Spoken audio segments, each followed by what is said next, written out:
Queridas hermanas y hermanos, es una alegría estar juntos nuevamente. Ahora para la clase 46 del curso de Filocalía, que vendría a ser, si no me equivoco, la quinta clase de este año 2021.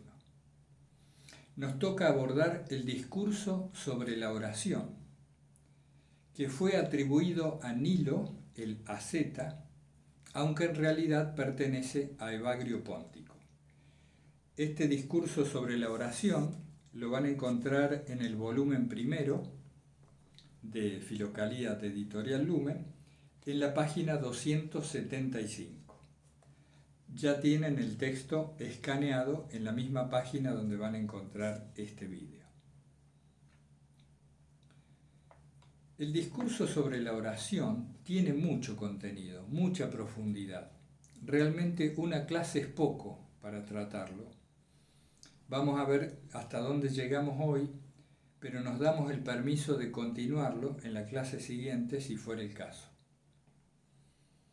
Lo vamos a tratar especialmente enfocado hacia el tema de los sentidos espirituales, que fue motivo de intercambio y de consulta esta semana pasada y que con frecuencia ustedes me hacen llegar aportes, dudas y sobre todo una inquietud por develar en profundidad de qué estamos hablando con esto de los sentidos espirituales.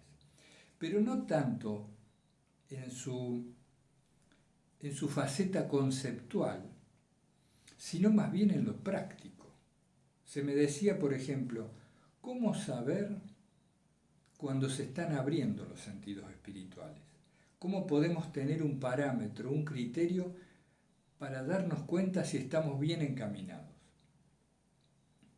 Y viene muy a cuento el discurso sobre la oración que pertenece en realidad a Evagrio. Viene muy a cuento. Ustedes saben que Evagrio dedicó su vida a la práctica y a la difusión de un método para alcanzar la oración pura, la oración contemplativa. Él era una persona muy culta, antes de ser esicasta, era muy instruido para su época, y unió a este conocimiento que ya traía, este conocimiento académico, lo unió con una práctica ferviente de la oración incesante. Esto produjo en él una mezcla, una mixtura, que lo hizo especialmente apto para la formación de discípulos, para la redacción de cartas, para responder interrogantes de sus pares.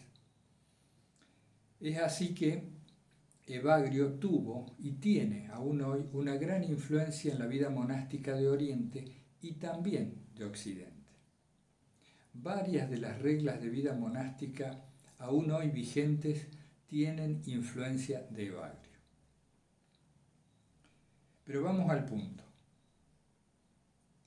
Evagrio nos dice que para acceder a la oración pura, esto es, para que el intelecto se una a Dios, recuerden ustedes que cuando hablamos de intelecto no nos referimos al raciocinio, como lo hacemos habitualmente, sino a esa parte superior del alma llamada el nous, o la parte contemplativa de la misma. Para que el intelecto, decía Evagrio, se una a Dios, requiere un cierto estado, una cierta disposición, de manera que una vez emprendida esa búsqueda de unión, no se vuelva atrás, no se dé la vuelta, no cambie de dirección.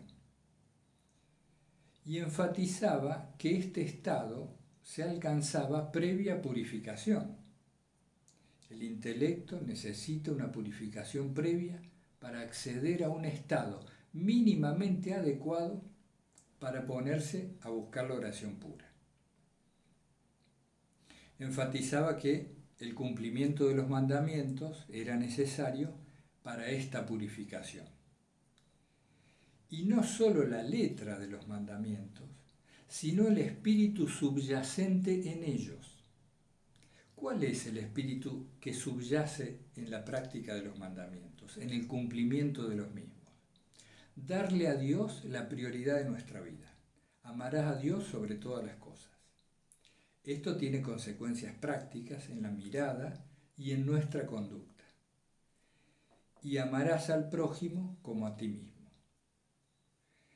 Si se vive de este modo, si se ejercita cierta coherencia en esta dirección, empezamos a preparar el intelecto para acceder a cierto estado.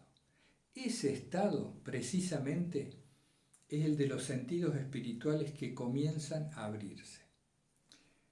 Corro todo lo dicho como preparación a un costado y decimos: la oración pura, la vida contemplativa, el acercamiento silencioso y despojado en la búsqueda de Dios, requiere ya de una mínima apertura de los sentidos espirituales.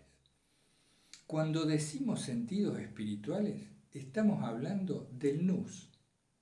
Estamos hablando de que el nous está operando sobre el resto de la persona. Fíjense, podemos hacer un símil y decir esto.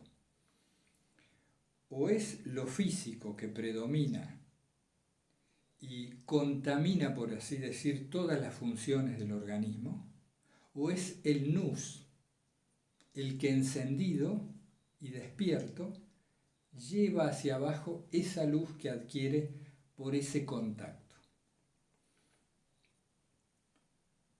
¿Cómo podemos saber si los sentidos espirituales están despertando, por decirlo así? Evagrio, en su discurso sobre la oración, nos da varias pautas. Hay una que es clave, que es decisiva. En el lenguaje de la época se le llamaba las lágrimas, orar con lágrimas. Nos dice, por ejemplo, Evagrio, en alguno de los párrafos ya vamos a leer: el soberano escuchará tu oración si pides con lágrimas. El soberano escuchará tu oración si pides con lágrimas. ¿Pero qué se está diciendo? ¿Qué entendemos nosotros, mejor dicho, cuando escuchamos una cosa así? Que tenemos que llorar, pedir llorando.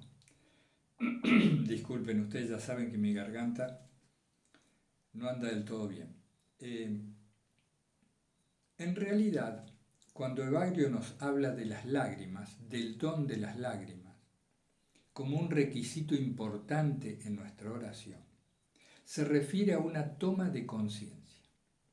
Hay un punto en la vida del orante, del monje, del esicasta, de cualquiera de nosotros también en el camino espiritual. Hay un punto en el cual sufrimos, padecemos una caída en cuenta. Es como si de pronto se descorriera un velo y nos damos cuenta de la propia miseria. Cuando decimos la propia miseria, no solo o no tanto en un sentido moral, sino más bien en un sentido práctico. ¿A qué voy? ¿Vieron que habitualmente, querramos o no, nosotros emitimos juicios hacia los demás? Nuestra mente emite juicios, críticas. Una velada superioridad se impone en nuestra mirada hacia el prójimo. O sencillamente vivimos haciendo diferencias. No le damos la misma importancia a la persona que vende la fruta que a esta otra persona a la que consideramos nuestro amigo, o a aquel académico al que tanto respetamos, al autor de tal libro. Es como si hacer diferencias, vivir separando, fuera un modo de ser y de estar, un modo de mirar. Pero en un momento de la vida espiritual se produce alguna caída en cuenta, una toma de conciencia, de que eso mismo que solemos criticar, eso mismo que solemos juzgar, vive y está enraizado en nosotros mismos. Nos damos cuenta que somos iguales a los demás y que aquel defecto que nos ha parecido tan aberrante vive también en nosotros. ¿Les ha pasado? Seguro que sí. Y más de una vez. Pero estas caídas en cuenta, si no son profundas, rápidamente son anestesiadas. Lo olvidamos rápidamente. Es una imagen de nosotros mismos que no queremos ver. Pero cuando, debido a que nuestra búsqueda es sincera y profunda, accedemos a la disposición del alma, a la disposición interior, de mirarnos sin maquillaje, desnudamente, de vernos a nosotros mismos como en realidad nos vemos, sin creernos el relato que la mente nos hace de nosotros mismos. Cuando accedemos a eso, se produce lo que Evagrio llama las lágrimas. Es decir, un dolor, una sorpresa, una conmoción en nosotros al darnos cuenta de que aquello que juzgamos, aquello que criticamos y todo lo que vemos como malo, también vive en nosotros mismos. Y esto, claro, suele coincidir con las lágrimas físicas, con una manifestación física de esta conmoción. Pero lo más importante no es la manifestación física, es que se empieza a producir en nosotros un ablandamiento del corazón. Nos volvemos más sensibles, más compasivos, con nosotros mismos y con los demás. Este es el requisito fundamental para la apertura o el inicio de la apertura de los sentidos espirituales. El don de lágrimas, esto es, la conciencia de nuestra propia miseria y debilidad, de nuestras propias cuitas, implica un sentido de la autocrítica. Y enfatizo, no tanto en un sentido moral, sino en un sentido práctico. Descubrir que somos y hacemos lo mismo que criticamos y juzgamos. Ese es un aspecto clave. Cuando esto ocurre, nuestra mirada se vuelve compasiva, decíamos, hacia los demás y también hacia nosotros mismos. ¿Por qué? Porque hemos aprendido a reconocer la raíz de los comportamientos que nos ocurren. Al comprender esta raíz, nos cuesta ya juzgar como lo hacíamos anteriormente. Yo tomé nota de varios puntos, de varios criterios que nos pueden mostrar con mucha claridad este movimiento del alma de apertura, de despertar al sentido espiritual. He tomado nota de varios. Por ejemplo, uno de ellos, la mirada, nuestra mirada empieza a volverse más fácilmente hacia la percepción de las cualidades ajenas. Nos resulta más fácil ver el sentido de la vida del otro o descubrir esta o aquella virtud en personas comunes y corrientes, en el verdulero, en la vecina que se cruza en la vereda, también en los seres queridos. Es como si la mirada adquiriera un signo positivo sobre todo, especialmente sobre los semejantes, sobre los demás. Y esto es clave, esto que les digo ahora. Empieza a aparecer una intolerancia en nosotros. Intolerancia, sí, pero intolerancia hacia lo que antes nos parecía común y corriente en nuestra vida, como la mentira, el disimulo, actos de mezquindad que pasábamos por alto y que considerábamos normales. Nos volvemos intolerantes, ya no podemos ejercer esa misma actitud violenta en nuestra vida. El sentido de apropiación, ese sentido posesivo que nos lleva a todos, que lo podemos ver en la sociedad día a día, ese sentido de esto es mío, esto me pertenece, este es mi derecho, esto no es para ti. Ese modo separado de vivir nos empieza a resultar intolerante, se nos hace difícil. No lo toleramos, sobre todo en nosotros mismos. En un principio nos abruma, empezamos a descubrir todas estas conductas con mucha frecuencia en nuestra vida diaria. Así que ahí tenemos dos aspectos.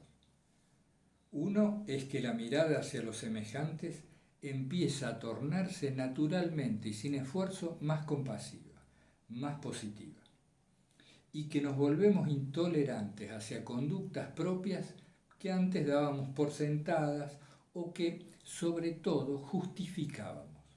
Las justificábamos. Ahora ya no nos es posible. Esto por esa mirada sin maquillaje, por esa toma de conciencia de la que hablábamos. Acá hay un problema con las luces y con los lentes también. Hay una creciente sensibilidad que podríamos llamar poética. Antes de esta apertura, escuchábamos quizá los pajaritos y eran un estímulo más. Ahora, ese sonido, ese canto, nos aparece como envuelto en poesía. La belleza común y corriente en lo natural también aparece imbuido, teñido de una belleza particular que después, en etapas posteriores, descubrimos que emana de nosotros hacia las cosas y no de las cosas hacia nosotros. Pero sería otro tema. Quiero decir, como tercer elemento, una cierta percepción de la belleza, una cierta sensibilidad poética empieza a hacerse frecuente. Y en las cosas más comunes, en lo de todos los días. Otro factor que empieza a aparecer es una cierta familiaridad, es difícil de definir, digamos una cierta familiaridad amorosa, que se nos manifiesta con los entornos por los que habitualmente transitamos el día. A ver si lo digo de otro modo más claro. Es como si descubriéramos cuánto amamos todos aquellos sitios por los cuales habitualmente transitamos. Nuestra casa, el patio, la calle, ese circuito que habitualmente hacemos al caminar, el trayecto hasta el trabajo, quizá el transporte colectivo y los pasajeros habituales que reconocemos aunque nunca saludamos. Empieza a instalarse una cierta familiaridad amorosa. No encuentro otra palabra para decirlo. Todo esto se puede manifestar en gran forma o en pequeña cantidad, de a poquito. Puede a veces ser una irrupción, como si de repente lo sagrado nos envolviera, o pueden ser pequeñas gotas de estas cosas que decimos. Otro parámetro muy importante que nos da una pauta muy clara es la frecuente aparición de una alegría sin objeto, sin razón alguna que la mente pueda encontrar, sin ningún suceso en particular del cual podamos derivar contento, nos aparece una alegría en el corazón. De todos los mencionados, les diría que hasta ahora es el más importante. Ya seguimos. Bueno, para continuar, acá yo descubrí en las notas dos temas más. Uno se manifiesta así, en esta incipiente apertura de los sentidos espirituales, en estos inicios. Empezamos a encontrar el sentido, a encontrar el significado en el acto mismo y no en una ulterioridad. En la acción misma se nos empieza a manifestar el sentido, el significado, y no lo derivamos de un propósito posterior, de una meta. Habitualmente ustedes vieron cómo funcionamos. Habitualmente, para nosotros, lo que hacemos tiene sentido en función de lo que podemos obtener de ello.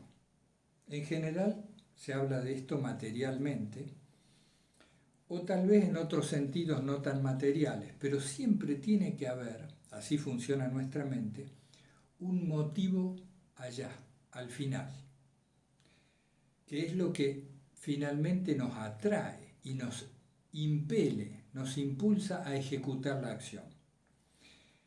Este materialismo, tan arraigado en nosotros y en la sociedad, deja de ser el motivo principal de nuestra acción y el centro de gravedad se desplaza hacia la acción misma.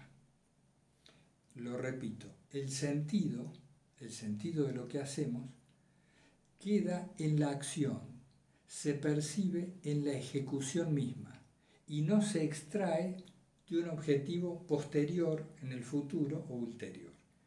Ese es un aspecto significativo, llamativo.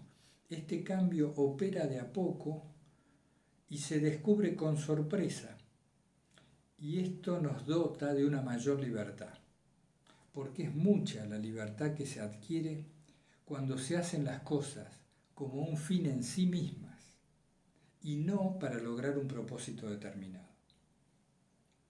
Ese es otro aspecto. Bueno, vamos a avanzar otro poco, después les voy a leer algunos párrafos. ¿Por qué se agitan los demonios? Había escrito acá. Hay un tema muy recurrente en Evagrio que son los logismoi, los pensamientos que vienen a interrumpir la oración, a molestar, los demonios del aire, etc. Hay dos cosas importantes a tener en cuenta.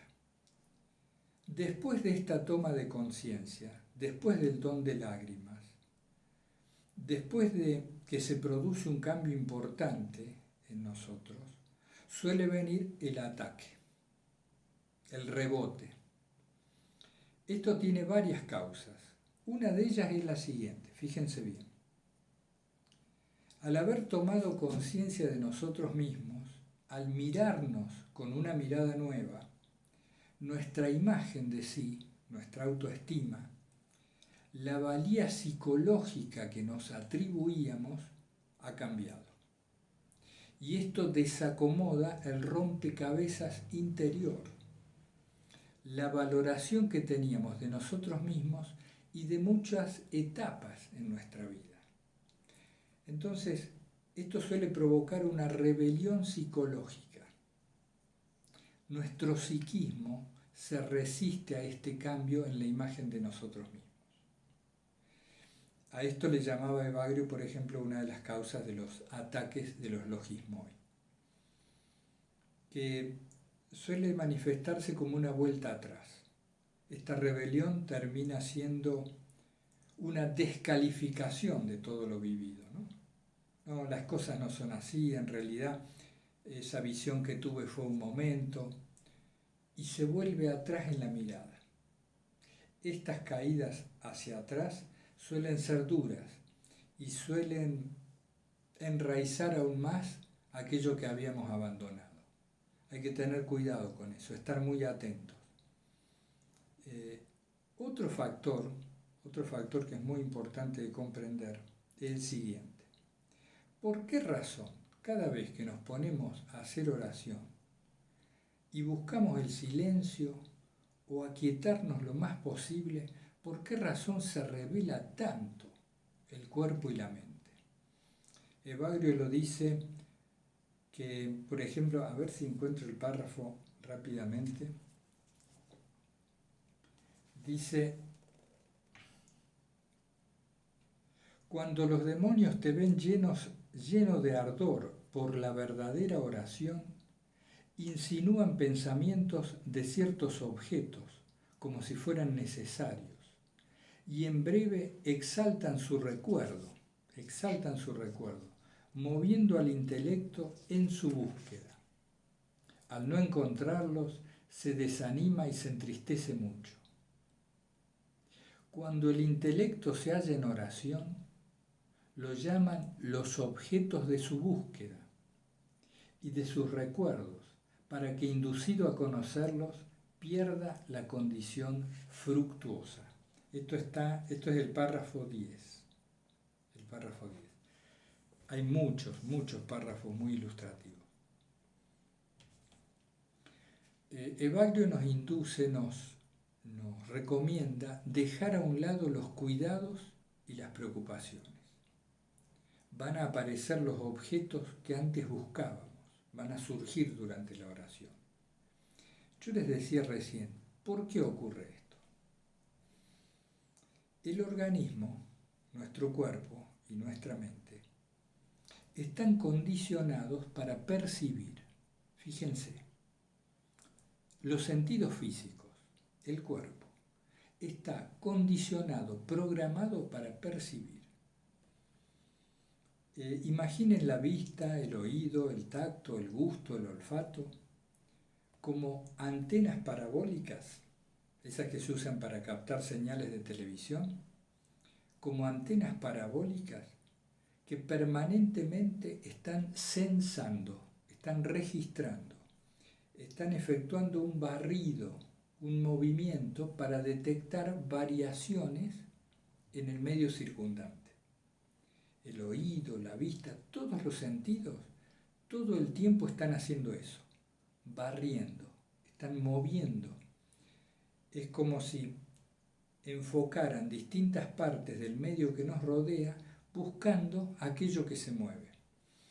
Esto me hace acordar a las alarmas de movimiento, que hoy en día se usan mucho y que a cada rato están sonando sin motivo, ¿no? O porque pasó un animalito, un gato, y empiezan a sonar estas alarmas que tienen sensores de movimiento. ¿Por qué el organismo está programado así? Para la supervivencia. Está hecho para detectar movimientos en el medio que lo rodea que pudieran ser peligrosos o que pudieran indicarle dónde está el alimento, dónde hay que ir, para dónde encaminarse, dónde hay agua, etc. Y la mente está al servicio de este mecanismo, al servicio del cuerpo y de sus sentidos físicos, para planificar, detectar, categorizar, etc. Entonces, ¿qué tiene que ver esto? Nosotros nos vamos a hacer oración, nos recluimos, dejamos el cuerpo lo más quieto posible, tratamos de desechar los pensamientos o de desatenderlos y de sumirnos en el corazón, en lo más profundo que encontramos en nosotros mismos, y se produce una rebelión. Porque necesita el cuerpo de estímulos para sentir que todo está bien. Y la mente igual. Si le sustraemos estímulos, se activa una sensación de peligro. Como si hubiera un peligro. Es como si los sentidos dijeran, oye, ¿qué está pasando? ¿Dónde está el medio circundante? ¿Dónde están los estímulos de los que habitualmente nos nutrimos? Dicen los sentidos. Habitualmente nos nutrimos de movimiento y ahora no hay movimiento. No hay movimiento afuera y tampoco empieza a haber movimiento dentro, en la mente. Entonces pasa algo, peligro.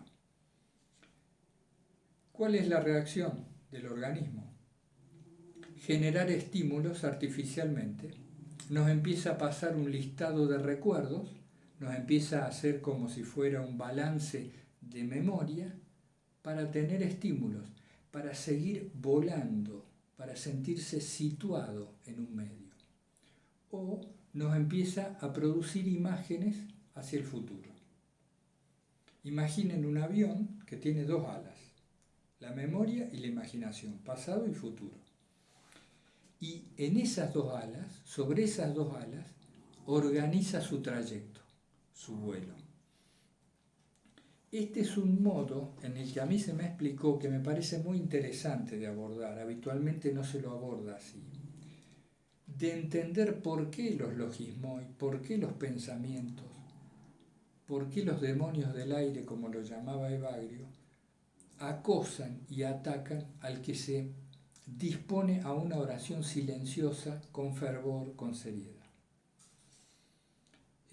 Entonces, sintetizando, como el cuerpo y la mente necesitan de una permanente detección de estímulos para mantener el equilibrio del ser vivo y en cierto modo quedarse tranquilos respecto de la supervivencia de éste, al haber carencia de estos estímulos se ponen a fabricarlos.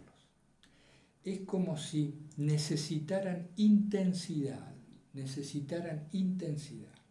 Entonces aparecen recuerdos e imaginaciones, y si aún así el orante persiste en su actitud silenciosa, imperturbable, los estímulos internos van a aumentar, las imágenes de los recuerdos van a ser más fuertes, más potentes, que produzcan más sensaciones físicas, y lo mismo con las de la imaginación. Es como que esta lucha va a ser constante hasta que no empiece a primar en nosotros el inmaterial. Cuando lo inmaterial, lo espiritual, tenga la primacía, el dominio, va a ser mucho más fácil sojuzgar estos estímulos físicos y mentales. Por eso Evagrio en el discurso sobre la oración da muchos consejos prácticos sobre esto.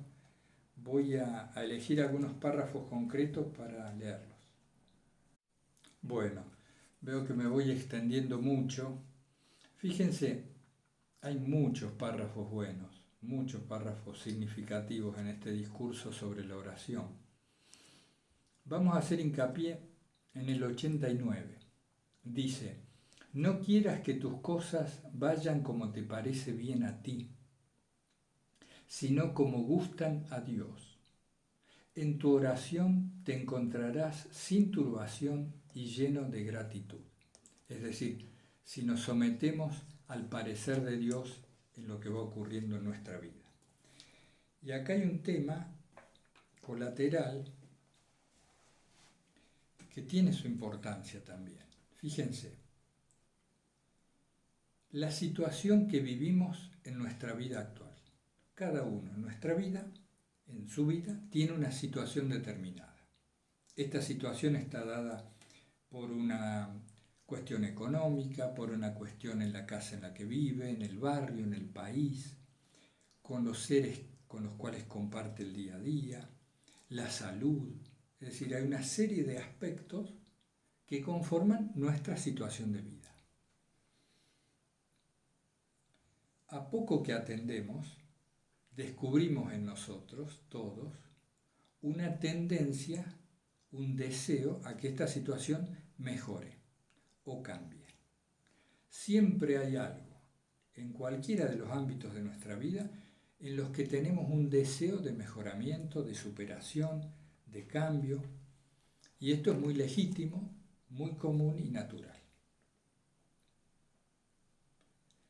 Si nosotros pudiéramos, y lo quiero enlazar con lo de los sentidos espirituales, si nosotros pudiéramos encontrar en nosotros mismos una actitud de acogida y de aceptación a la situación que estamos viviendo, una aceptación tal que nos permitiera estar dispuestos a vivir hasta el último de nuestros días en la misma situación actual, esto se adecuaría bastante a este párrafo y a otros en los que Evagrio nos dice: no quieras hacer tu voluntad.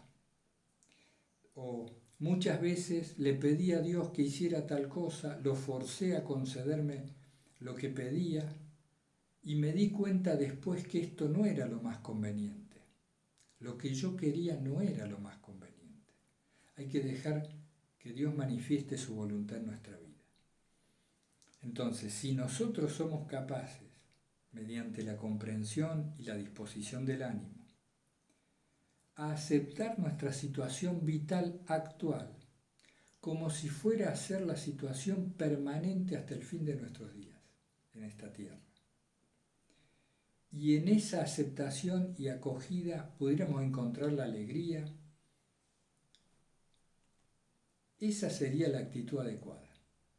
Esa sería la actitud adecuada, que no implica no actuar para mejorar nuestra vida, no implica no seguir siendo responsables o cumpliendo nuestros deberes, sino simplemente esperar con paciencia y fe que si la situación ha de cambiar, esto derive de la voluntad de Dios y no de un forzamiento de nuestra parte.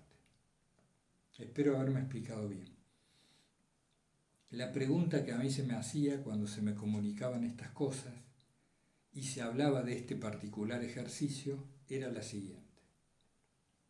Si tu situación actual tuvieras la certeza de que no va a cambiar nunca, ¿cómo te abocarías a ella? ¿Cómo vivirías tu día a día? Si dejaras de lado todas esas expectativas de modificación a futuro. Supongan, si mi trabajo va a ser siempre el mismo, en la misma oficina, con los mismos jefes, con el mismo sueldo, si las personas con quienes convivo no van a cambiar nunca esos hábitos que a mí me molestan, si la habitación siempre va a tener aquella mancha de humedad, etcétera, lo que a ustedes se le ocurra, si la rodilla siempre me va a doler, si todo esto lo aceptamos, lo damos por sentado y decimos, esta es la voluntad de Dios para mi vida. Si se encuentra esa acogida en el corazón de la situación, cambia todo. La mirada cambia y nos disponemos a actuar lo mejor posible, sin esa lucha constante, subyacente y de trasfondo en la que vivimos para que las cosas cambien. Es como si de pronto nos situáramos más fácilmente en el presente y con los elementos que tenemos y dejamos de luchar constantemente en función de los deseos. Deseos que, como nos dice Bagrio, no siempre son los mejores ni los más convenientes.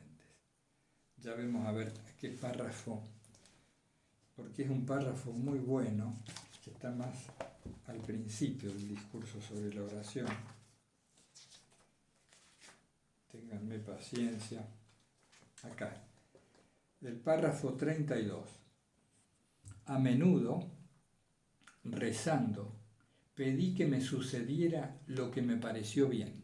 Pedí que me sucediera lo que me pareció bien, insistiendo en mi pedido tontamente, ejerciendo violencia sobre la voluntad de Dios y no permitiendo que Él me administrara lo que sabía era bueno para mí. El párrafo 32. Y a veces, después de haber obtenido lo que yo deseaba, tuve que sobrellevar lo recibido con mucha pena, pues no pedí que se hiciera la voluntad de Dios. En efecto, dice Bagrio, lo que me sucedió no fue como yo lo hube pensado. Muchas veces nos parecen que las cosas van a ser de determinada manera si cambia esto o cambia aquello. Pero, por decirlo así, Dios ve el panorama general mucho mejor que nosotros y sabe lo que nos conviene. Bien. Otro aspecto, por ejemplo, en el párrafo 19, dice Bagrio, de toda dificultad que sabrás soportar sabiamente, de toda dificultad que sabrás soportar sabiamente, encontrarás el fruto en tiempo de la oración. Esto tiene relación con el tema de la no reacción, del cual hemos hablado a veces. Es necesario, en una primera etapa, y sobre todo cuando estamos de camino a abrir nuestros sentidos espirituales, ejercitarnos en la no reacción. Es lo primero. No seguir los dictados del impulso, de lo inmediato, de lo reflejo. Ya lo hemos hablado. Esta conducta que tiende a hacerse habitual en nosotros si persistimos con voluntad firme, de no reaccionar, empieza a producir una especie de centro de gravedad propiamente, que se acostumbra a distanciarse de los sucesos y a no reaccionar de inmediato. Este que se acostumbra es el que posteriormente va a descubrir que existen los sentidos espirituales. No quiero conceptualizarlo demasiado ni decir que esto es aquello, lo de más allá. Quedémonos con lo básico y lo más importante. si nos acostumbramos a no reaccionar a los impulsos, a los estímulos, sino a tomar esa distancia de la que siempre hablamos, eso nos va a dar fruto en el momento de la oración. Porque es la misma distancia que vamos a poder poner mientras nos dedicamos a la contemplación con los movimientos corporales o mentales de los que hablábamos antes. Tiene varios párrafos Evagrio en este discurso sobre la oración atribuido a Nilo el asceta, varios párrafos donde habla de los mosquitos y de las molestias que asolan al cuerpo durante la oración, y de cómo, si nos ponemos realmente en presencia de Dios, estas cosas no pueden ser importantes. Es sutil ahí Evagrio, él dice, pero ¿cómo? Si realmente cuando te pones a orar consideras que te pones ante la presencia de Dios, no puede ser que venga un mosquito y tú ya estás molesto por ello y te dedicas al mosquito, ¿no? Bueno, tiene mucha materia este texto para profundizar. Bueno, quiero abordar 4 puntos más antes de terminar para no extendernos demasiado. Tengan en cuenta, hermanas y hermanos, que nosotros pretendemos solamente introducir al estudio de un texto o de un autor. No es posible en el tiempo que tenemos, ni siquiera en los 2 años del curso, profundizar demasiado. Filocalía tiene mucho material. Ya veremos cómo seguimos a futuro. Pero por ahora pretendemos suscitar en ustedes el interés por este autor, por tal texto o por tal tema. Y en todo caso ustedes profundizan el material cuanto consideran necesario y vamos haciendo intercambio y demás durante la semana o también los encuentros virtuales que ahora tendremos una vez al mes. El párrafo referido a los mosquitos, las cucarachas y los piojos está, por ejemplo, en el párrafo 100, el 105, todo ese sector del texto habla sobre este tema, ¿no?, que les había mencionado antes. Bueno, un aspecto que también destaca Evagrio ya al principio del discurso sobre la oración es la necesidad de una proporción en nuestra vida. Él habla del equilibrio de las virtudes. Yendo a lo práctico, cada jornada, cada uno de nuestros días debe tener un poco de todo. ¿A qué me refiero? Un poco de acción, un poco de contemplación, un poco de emoción o de corazón.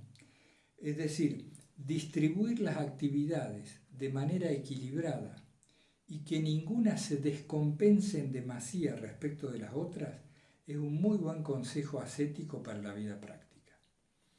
Un poco de movimiento y un poco de quietud. Un poco de estudio, sí, y también un poco de acción fuerte. Se necesita mezclar bien los ingredientes, que nuestra jornada y nuestra vida tenga un poco de todos estos ingredientes de manera que el resultado sea correcto. Si nos vamos a uno de los extremos, después vienen las consecuencias conocidas como el rebote. Si sentimos de repente un ardor muy fuerte, un deseo de oración intensa, de soledad y de contemplación, y sin haber adquirido la práctica suficiente nos pasamos varias horas en esta tarea, lo más posible es que los días siguientes se produzca un rebote, que no querramos ni saber nada con estar quietos y orando. Si nos desbocamos hacia la acción, demasiada acción externa, demasiado apostolado, demasiada actividad, también esto es nocivo para el alma. Mantener siempre una adecuada proporción es lo que indica Evagrio y otros hesicastas. La proporción en las virtudes, así le llama también en los párrafos iniciales. Un consejo muy práctico: en los momentos difíciles, usa una oración breve e intensa. Una oración breve e intensa. Es lo que conocemos como jaculatoria, esa flecha dirigida al corazón de Dios. La oración de Jesús o la forma en que la planteó Casiano, el romano, con aquel Dios mío, ven en mi auxilio, apresúrate Señor a socorrerme, o aún más breves, como Dios mío, en vos confío, o Señor Jesús solamente, etcétera, etcétera. La oración breve e intensa es particularmente importante de ser ejercitada en los momentos difíciles. Y aquí quiero enlazar con el tema de las pruebas. Fíjense cómo es que leemos, que interpretamos los párrafos del texto. Es muy frecuente escuchar sobre la prueba que Dios hace al practicante, al orante, al creyente. Dios nos prueba, dice. Esto es una prueba de Dios, etcétera, etcétera.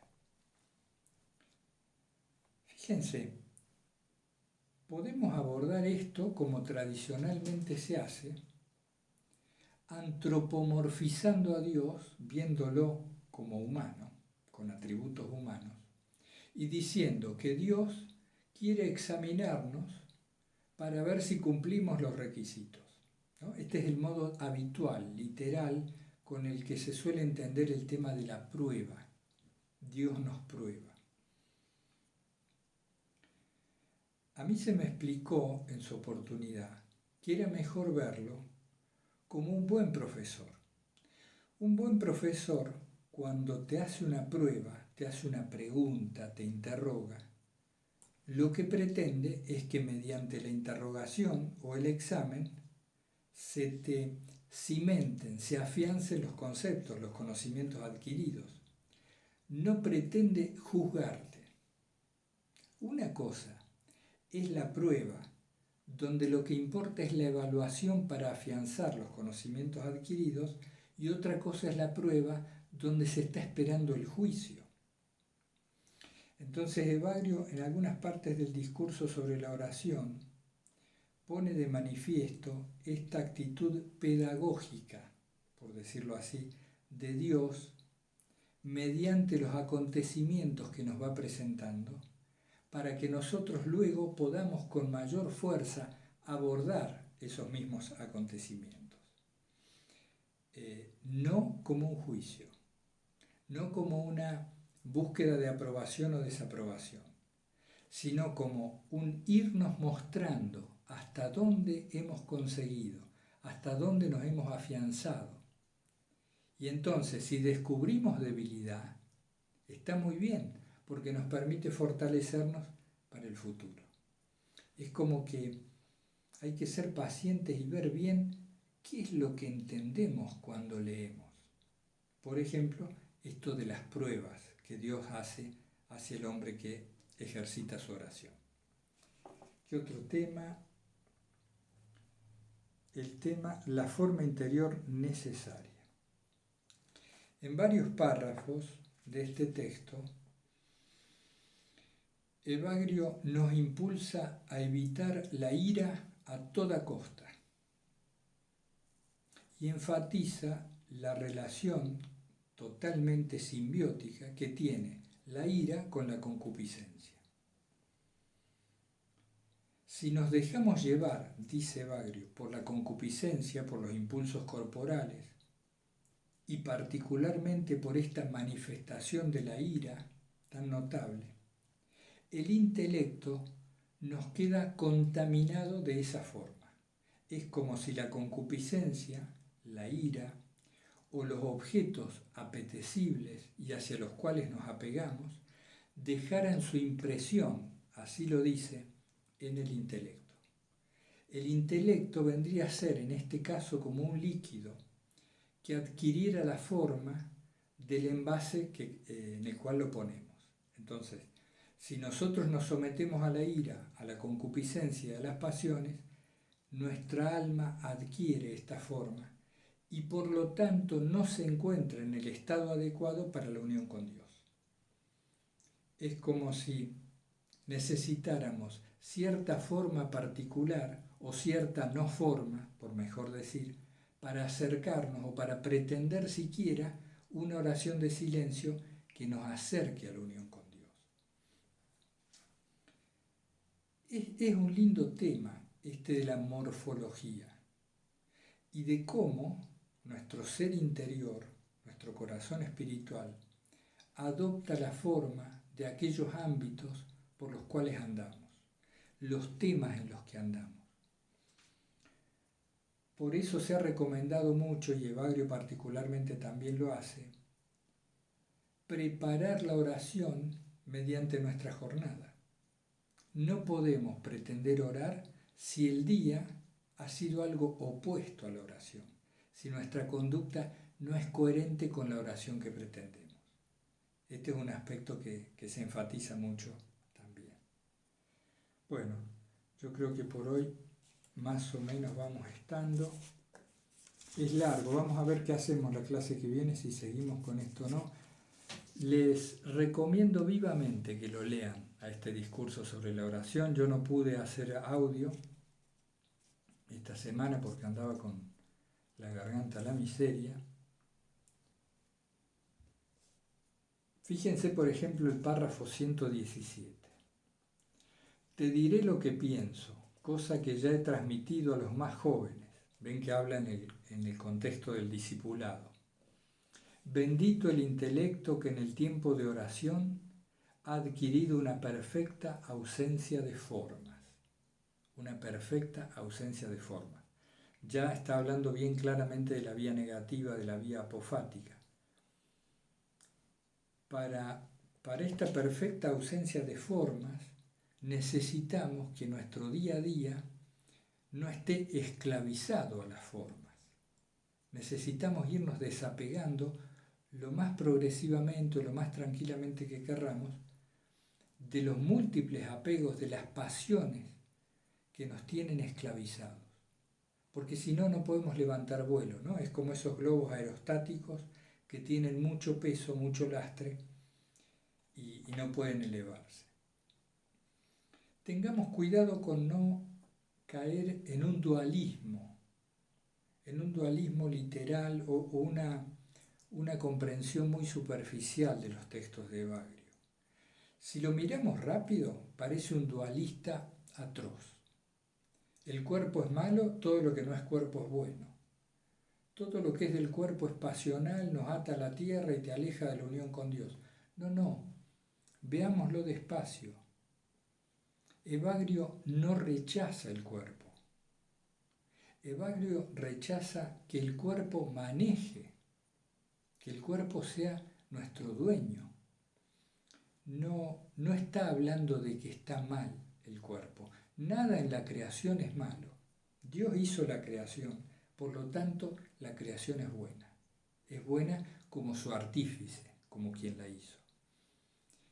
Hay algo en nosotros que tergiversa las cosas y que, por ejemplo, se ha acostumbrado a derivar la sensación vital de lo que le pasa al cuerpo.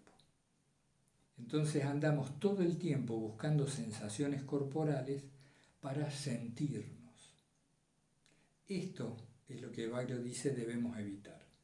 Tenemos que encontrar el fundamento de nuestro sentir en el corazón espiritual, en el nous, en el inmaterial. Y este inmaterial tiene que ir creciendo y fortaleciéndose para que nos dé sensación de plenitud independiente de los placeres fugaces y transitorios del cuerpo. Y a modo de síntesis, ¿cómo se hace esto? ¿Cómo hacemos crecer el inmaterial en nosotros, tan poco alimentado que ha estado durante tantos años? El inmaterial crece, en primera instancia, en la medida en que nos acostumbramos a no reaccionar. La vía de la no reacción alimenta lo espiritual en nosotros. Es una primera instancia, sí, es una primera instancia. No es definitivo, no es la vía definitiva, pero es necesaria. Y esta no reacción no tiene que ser hecha a la fuerza, tiene que ser hecha con comprensión y con atención, estableciendo una distancia entre nosotros y los sucesos que por sí misma, esa distancia, ese espacio, habilita una respuesta diferida. una reacción posterior, que ya es una no reacción. Y recuerden, esto alimenta el inmaterial en nosotros, el Hijo de Dios, la esencia de lo que somos, que tiene como único fin en la vida la unión con su origen, la unión con Dios. Bueno, por hoy estamos. Cualquier cosa, estamos siempre disponibles para el intercambio. Invoquemos el santo nombre de nuestro Señor Jesucristo, para que la gracia nos ayude a despertar los sentidos espirituales. Un abrazo fraterno para todos.